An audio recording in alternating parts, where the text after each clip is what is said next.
ہماری غلط فہمیاں ہیں، کوئی تو ہو جو ہماری غلط فہمیاں دور کرے۔ خیال بدل جائے تو منظر بدل جاتا ہے۔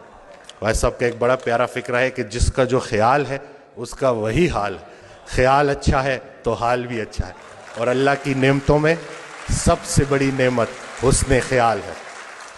یہ اس دن بھی میں ڈیٹیل میں نہیں جاؤں گا، پیشنٹس ہوتے ہیں، لیکن میں ان سے اجازت لیتا ہوں کہ ان کا یہ جو آپ بیتی ہے وہ میں لوگوں سے شیئر کروں تاکہ لوگوں میں امید بڑھے۔ ایک خاتون میرے پاس آئیں، کچھ ان کے ساتھ بڑی زیادتیاں ہو گئی تھیں اور وہ دل میں نفرت لیے بیٹھی تھیں، اور جس کے لیے نفرت لیے بیٹھی تھی وہ فوت ہو چکا تھا۔ تو جب میرے پاس آئیں انہوں نے گلے شکوے کیے، تو میں نے کہا کہ حضرت واصف علی واصف رحمۃ اللہ علیہ ارشاد فرماتے ہیں کہ اگر اللہ قیامت کے دن تم سے پوچھے کہ پہلے کس کو جنت میں بھیجوں تو تم نے اس کا نام لینا ہے جس کو تم نے جہنم میں بھیجنا۔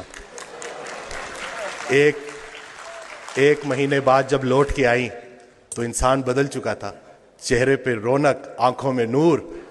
تو مجھے کہتی ہیں کہ ڈاکٹر وسیم جب میں یہاں سے اٹھ کے گئی پہلے تو میں گھر کی طرف جا رہی تھی، مجھے آپ کی بات ہضم نہیں ہوئی، لیکن پھر میں نے گاڑی موڑی اور میں قبرستان چلی گئی، اور میں اس کی قبر کے سامنے کھڑے ہو کے میں نے کہا کہ جو تو نے میرے ساتھ کیا معافی کے قابل نہیں ہے، لیکن جا تجھے اللہ کی رضا کے لیے معاف کرتی ہوں۔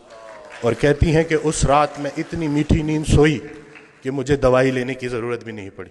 یہ جو نفرت ہے نا، ظرف دکھانا ہے، اور اتنی کوئی بڑی بات ہے ہی نہیں۔ مقصد بندہ ہے تو نتیجہ بھی بندہ ہے، مقصد اللہ ہے تو نتیجہ بھی اللہ ہے۔ تو سب سے پہلے تو ہم نے اپنی توقعات کو مومن کرنا ہے، زندگی مومن ہو ہی جائے گی۔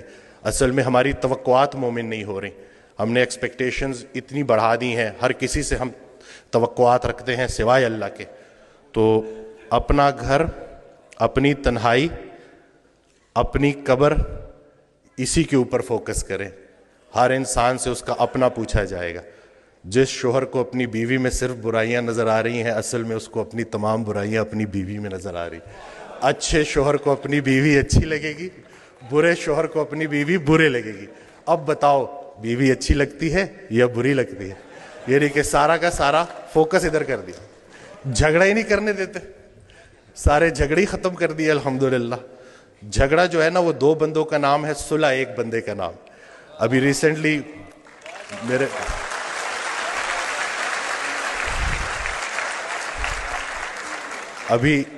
میرے ساتھ ایک واقعہ ہوا، میں گاڑی ریورس کر رہا تو وہ برانڈ نیو گاڑی تھی، وہ لگ گئی، وہ پیچھے سا غلطی میری تھی، تو میں اترا تو وہ بڑے غصے میں میری طرف آئے، تو میں نے فوراً معافی مانگ لی نا کہ مجھے نظر نہیں آیا، میں بہت معذرت کرتا ہوں، اور بہت زیادہ میں نے ان سے معافی نا۔ تو ابھی وہ غصہ ان کا ایک دم سے اتر گیا، کہتے ہیں آج کل معافی کون مانگتا ہے؟ تو میں نے کہا جی وہ نقصان چھوڑے، نقصان کو اپنا نمبر دے اور رابطے میں رہیں گے۔